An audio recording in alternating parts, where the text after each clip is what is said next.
सो hey guys welcome. जैसा कि आप लोग जानते हैं, मैंने कल और परसों 2 दिन मैंने बहुत अच्छे तरीके से एक पोल पोस्ट किया था मेरे सोशल मीडियम्स के ऊपर, यूट्यूब के ऊपर, इंस्टाग्राम के ऊपर और फेसबुक के ऊपर। और उसमें मैंने ये चीज़ आप लोगों से पूछी थी कि आप लोग सबसे पहले एनाबॉलिक्स के अंदर किस चीज़ को ज़्यादा देखना चाहेंगे। क्या मैं ओरल एनाबॉलिक्स के ऊपर कोई वीडियो बनाऊं या इंजेक्टेबल्स के ऊपर बनाऊं।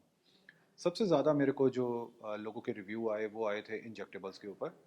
बट मैं यहाँ पर इस चीज़ को कहना चाहूँगा कि आई एम श्योर बहुत सारे लोग जो हैं वो एनाबॉलिक्स का यूज़ करते हैं, which is also wrong. But जो वो शुरुआत करते हैं वो अक्सर करते हैं ओरल से। सो आज इसी सीरीज़ को स्टार्ट करने के लिए सबसे पहला वीडियो जो मैं बनाने जा रहा हूँ वो बनाने जा रहा हूँ मैं पंकज जी के साथ में, जो कि खुद एक कॉम्पिटिटिव एथलीट हैं, बॉडी बिल्डर हैं। और आज हमें ये किस सब्सटेंस के बारे में बताएंगे, इस चीज़ के बारे में आप थोड़ी देर में जान जाएंगे। So welcome Pankaj. Hi sir. How are you? Good. How are you? Very good. So Pankaj, जैसा कि मैंने अपने व्यूअर्स को भी बताया कि आज हम कुछ एनाबॉलिक्स के बारे में बात करेंगे। मैं एक चीज़ की क्लैरिटी आपको दे दूं कि हम एनाबॉलिक्स को बहुत ज़्यादा बढ़ा चढ़ा करके दिखाने वाला वीडियो नहीं बना रहे हैं। मेरा मेन कॉज, मेरा मेन पर्पज़ है कि एक्चुअली में एनाबॉलिक लेने से क्या क्या साइड इफ़ेक्ट्स हो सकते हैं या कौन सा डार्क एरिया है जो एथलीट्स को मालूम ही नहीं होता। और मैं उन एथलीट्स की बात कर रहा हूँ जो नए आते हैं, जो किसी और को देख करके इन्फ्लुएंस हो जाते हैं और फिर लेना शुरू कर देते हैं। सो इस कॉन्टिन्यूटी में आप बताइए, आप किस सब्सटेंस के बारे में आज बात करना चाहेंगे मेरे व्यूअर्स के साथ में। We will talk about Dynabol, अच्छा। जो कि बेसिक स्ट्रक्चर स्टार्ट करता है। जी। जो भी बच्चे को वेट गेन करना होता है, जो भी न्यू कमर्स होते हैं, ठीक है। They start with Dynabol। Okay. Basically क्या है कि उसके अंदर वाटर रिटेन होता है, बॉडी का स्ट्रेंथ बढ़ती है, पावर बढ़ती है। अच्छा। बट अंदर जो साइकिल्स चलती हैं, जो बॉडी के ऑर्गन्स और बाकी चीज़ों पे इफेक्ट आता है, जी। वो बच्चे को नहीं पता होता। हम्म। तो जो बिगनर लेवल होता है वो डायनाबॉल से स्टार्ट करता है, उसका वेट गेन होना शुरू होता है, उसको लगता है कि उसका वेट बढ़ रहा है। ठीक है। और वेट जो है बेसिकली जो है पूरे साल के अंदर सिर्फ 3 से 4 किलो ही बढ़ता है, इससे ज़्यादा नहीं बढ़ता। तो इसके अंदर जब तक आप डाइट नहीं फॉलो करते उसके साथ, क्योंकि डाइट बहुत इंपॉर्टेंट रोल प्ले करता है, जो कि बेसिक स्ट्रक्चर को फॉलो अप करता है बॉडी के ठीक है। अंदर। अगर आपने डाइट ढंग से नहीं ली तो बाकी ऑर्गन्स बहुत ज़्यादा इफेक्टेड होते हैं, क्योंकि इन चीज़ों के साथ जब हम वर्कआउट करते हैं तो एनाबॉलिक फेज बिल्कुल डिफरेंट होता है और एक कैटाबॉलिक फेज बिल्कुल डिफरेंट होता है। तो हम लोग सीधा एनाबॉलिक फेज पर आते हैं, जिसके अंदर कि हमें खाना बहुत अच्छे से खाना होता है। राइट। और लोगों को ये चीज़ नॉलेज है ही नहीं। लोग कहते हैं कि हमने ये गोली खा ली तो मेरे अंदर पावर आ गई, राइट। राइट, और मुझे ऐसा लगा कि ओ वाह मैं तो इतना वेट उठाने लग गया हूँ। बट उससे मसल गेन नहीं होता, क्योंकि बॉडी को फीड करना पड़ता है डे टू डे एक्टिविटीज में। After every 2 hours you have to feed the muscle. Okay. तो this is what I feel personally, कि बच्चों को 99% नॉलेज ही नहीं है। सिर्फ इतना बोलते मेरे कोच ने बोल दिया ये गोली खानी है तो मैंने गोली खा ली और मेरे अंदर पावर भी आ गई, मेरे अंदर एग्रेशन भी आ गया। उसको यही नहीं समझ में आता कि इतने हार्मोन्स जो बॉडी में जा रहे हैं, या। राइट, टाइम टू टाइम, तो वो क्या इफेक्ट दे रहे हैं आपकी बॉडी पे, mentally, physically, how are they affecting you, उनको खुद को ही नहीं पता चलता। सो गाइज, मैं आपको यहाँ पर एक बात बताना चाहूँगा कि इफ़ेक्ट्स तो ज़रूर आते हैं, बट उसके ज़्यादा उसके साइड इफ़ेक्ट्स होते हैं। रिसेंटली ही मैंने एक इंटरव्यू लिया था मिस्टर शुभम का, जो पंजाब से बिलोंग करते थे। और 14 साल की एज में कैसे उनको उनके कोच ने डी बॉल की टैबलेट्स खाने के लिए दे दी, सिर्फ इसलिए कि उनका वेट जो है वो बहुत रैपिडली इंक्रीज हो जाए। और उस चीज़ ने मेरे को ट्रिगर किया ये आज सीरीज़ बनाने के लिए। एंड बहुत ही बुरे फेज से वो निकले, किस तरीके से उन्होंने अपने आप को वापस बैलेंस किया, ये वही जानते हैं या उनका डॉक्टर जानता है। अच्छा पंकज, जहाँ तक मैं जानता हूँ आप कॉम्पिटिटिव एथलीट भी हैं और इसके अलावा you yourself is a gym owner as well.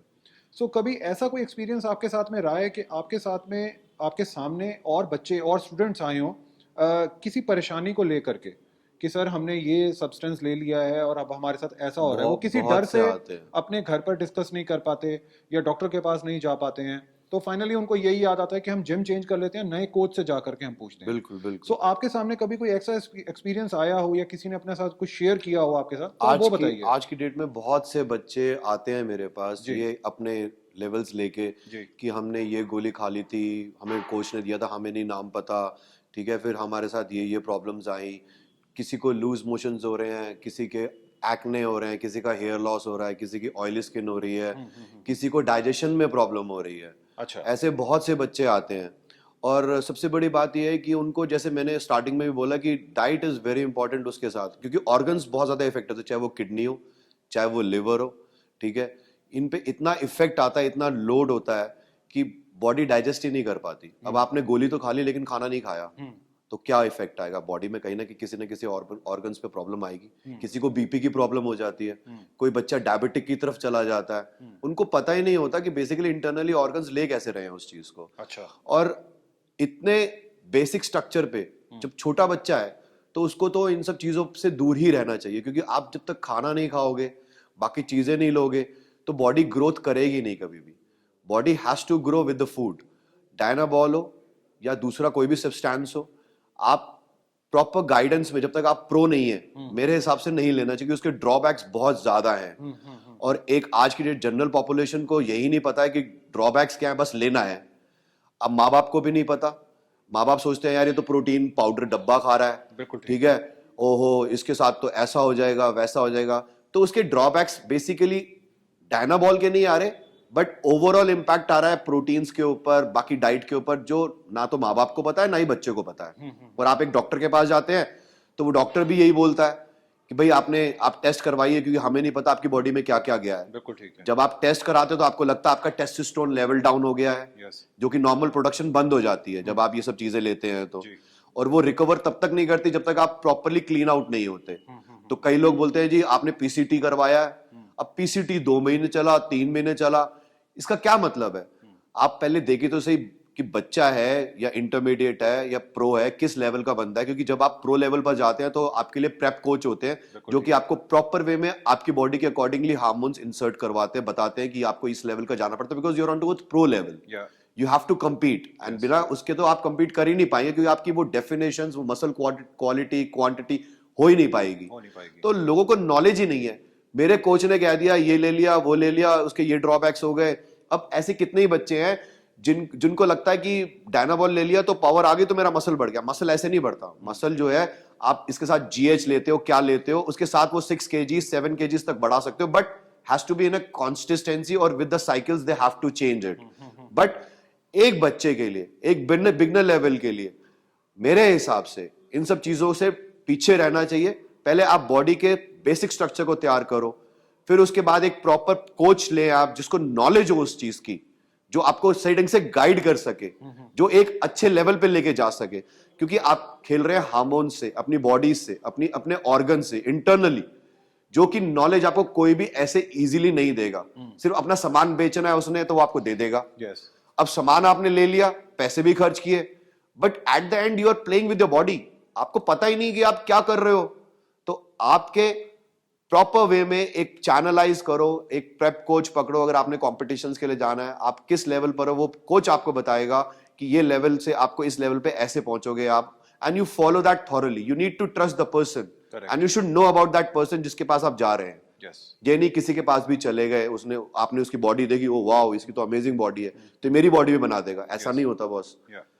अब मुझे भी अगर कंपीट करना है तो मेरे लिए भी एक प्रेप कोच होगा जिसको मैं कंसल्ट करूंगा, क्योंकि मुझे एक लेवल एडवांस जाना है। तो ही विल टेल मी कि आपको इतनी डोसेज लेनी है, इस लेवल के हिसाब से आपके अंदर इतनी डेफिनेशन आई है, कटिंग आई है, साइज बढ़ा है, क्योंकि आप उसकी साइकिल के अकॉर्डिंगली ही चलोगे। You need to trust it and you need to follow the rules.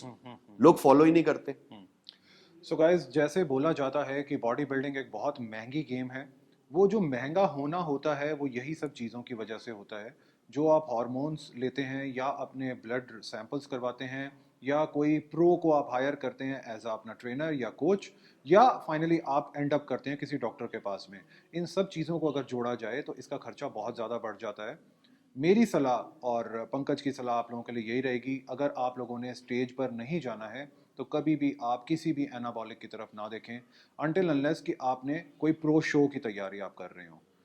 तो ये थी हम लोगों की आप लोगों के लिए एडवाइस। आपको ये आज का हमारा फर्स्ट इंटरव्यू कैसा लगा, आप नीचे दिए गए कमेंट सेक्शन बॉक्स में लिखिए। अगर डी बॉल से रिलेटेड आपके पास में कोई भी क्वेश्चंस हैं तो आप नीचे लिख सकते हैं। आई एम श्योर पंकज उसको ग्लैडली आंसर करेंगे। और मैं एक चीज़ आप लोगों को और बोलना चाहूँगा कि पंकज खुद भी एक जिम रन करते हैं। पंकज, आप थोड़ा सा उसका भी डिटेल दे दीजिए। मैं पिछले 24 साल से एक जिम रन कर रहा हूँ। That the name of the gym is the big gun zone fitness. I had been in this industry for 24 years, और अभी लास्ट ईयर ही मैंने टाइटल्स लेना शुरू किया है, मिस्टर एशिया और यूबीआई की, और 2 3 4 और भी हैं जिनके अंदर मेडल्स लिए हैं मैंने। देन अब चीज़ ये आती है कि मेडल्स मेरे दिमाग में था नहीं कभी जाना, बट ये था कि इतना टाइम हो गया तो I just wanted to try it out, so I went for this. और टाइटल्स लेने के बाद जो भी चीज़ें मैंने देखी लाइफ में, बहुत नए नए लोगों से मिला, पाजी से भी मिला, एक अच्छा लगा, बहुत अच्छा लगा, क्योंकि इतने नए नए लोगों से मिलने के बाद आप एक नॉलेज जो आपकी है आप शेयर करते हो, उनसे भी बात करते हो। तो हमें भी यही लगा कि यार ये जो आज की डेट में जो न्यू कमर्स जितने भी बच्चे हैं इनको तो नॉलेज तो है नहीं, और ये किसी भी जिम में जाके किसी भी कोच के अंडर में ट्रेनिंग ले लेते हैं। True. और जो आज की लाइफ साइकिल चल रही है, जो रोड रेज चल रहा है जो बच्चों में, जो हार्मोन्स चेंजेस लग रहे हैं, जो वो समझ ही नहीं पाते, अपने माँ बाप की बात ही नहीं समझ पाते, जो इनके लिए इतना कुछ करते हैं। तो हमें लगा कि हमें ये चीज डालनी चाहिए, एंड थैंक्स टू पाजी कि ये कॉन्सेप्ट लेके आए कि यार एक बार इस बारे में बात करते हैं, और बच्चों जो आगे आने वाली जो पीढ़ी है उनको थोड़ा सा मेच्योर माइंड से बताते हैं कि आप करिए, मेहनत करिए, कड़ी कड़ी मेहनत करिए, और एक लेवल क्रिएट करने के बाद if you think that you want to go to the pro level, then definitely you should proceed with that, but with a proper coach and with a proper guidance, so that it doesn't harms your hormones. Absolutely, absolutely. So guys, ये था हमारा आज का video. मैं again आप लोगों से request करना चाहूँगा, अगर आप कभी भी अपने आप को प्रो लेवल पर लेकर के जाना चाहते हैं तो हमेशा प्रो के अंडर ही ट्रेन कीजिए। पंकज एक बहुत अच्छी ऑप्शन आप लोगों के लिए हो सकते हैं। आप उनके पास जाइए, उनके जिम में मिलिए और उनके साथ वर्कआउट कीजिए, हेल्दी लाइफ जीजिए, और अगर प्रो बनना चाहते हैं तो वो भी एक प्रो कोच के अंडर ही बनिए। Thank you so much guys. Thank you Pankaj. Thank you so much sir. Same है। Thank you.